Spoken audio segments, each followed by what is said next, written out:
তবে অমৃত পাওয়া যায়। আর এই জগৎ সংসারে সেই রকমই একজন সাধক, যে কিনা ভগবানের দাস হয়েছিলেন। তিনি শুধু দাস নয়, এই জগৎ সংসারে 7 জন চিরঞ্জীবী আছেন, যারা এখনো সত্য, ত্রেতা, দাপর, কলি, 4টে আমাদের যুগ। এই 4 যুগে যারা বেঁচে আছেন, অর্থাৎ সেই দেহ নিয়ে এখনো বর্তমানে বেঁচে আছেন, সেইগুলোকে বলা হয় চিরঞ্জীবী। এই জগৎ সংসারে 7 জন চিরঞ্জীবী আছে, তার মধ্যে একজন হচ্ছেন আমার এই প্রভু, যিনি কিনা ভগবানের শ্রেষ্ঠ ভক্ত। যে ভক্তের জন্য ভগবান প্রাণ বিসর্জন দিতে পারে। কেন না, ভগবান বলেছেন ভক্ত আমার মাতা পিতা, ভক্ত আমার গুরু, ভক্তই নাম রেখেছে বাঞ্ছা কল্পত। ভক্ত হওয়া অত সহজ নয়, আবার ভক্ত হওয়া অত কঠিনও নয়। যদি ভগবানকে এক মনে এক প্রাণে ডাকতে পারি, ভগবান না এসে থাকতে পারি না।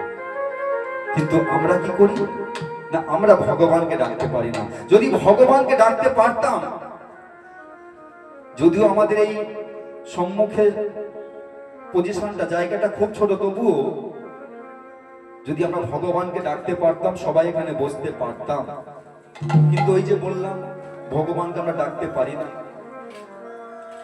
আমরা সময়ে ভগবানকে ডাকতে পারি না। যখন অসময় আসে, যখন বিপদ আসে, তখন বলি দয়াময় ভগবান তুমি কোথায়, আমাদের কৃপা করো। আরে বাবা, কৃপা করবে। যদি আমি কর্তব্য না করি, কাজ না করি, তাহলে সেই কাজের মাধ্যমে তো ভগবান কৃপা করবেন। কৃপা কথার অর্থ কি? করে পাওয়া। যদি আমি কিছু করি তবে না ভগবান আমাকে কৃপা করবে। আর আমি কিছু করবো না, খালি বিপদের সময় হাও হাও করে কাঁদবো, ভগবান কৃপা করবে?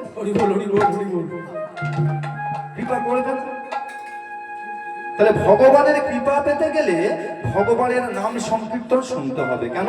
এই কলিযুগের শ্রেষ্ঠ হচ্ছে নাম সংকীর্তন। সেই নাম সংকীর্তনে আমরা করতে পারি না। ভগবান আমার কাঁদে, ভগবান আমার কষ্ট পায়। যে কলির জীবের জন্য আমি কষ্ট করে গেলাম, যে কলির জীবের জন্য আমি নিজেকে কষ্ট দিলাম, যে কলির জীবের জন্য আমি দাঁড়ে দাঁড়ে নাম প্রচার করলাম, সেই কলির জীবী নাম প্রচার করছে।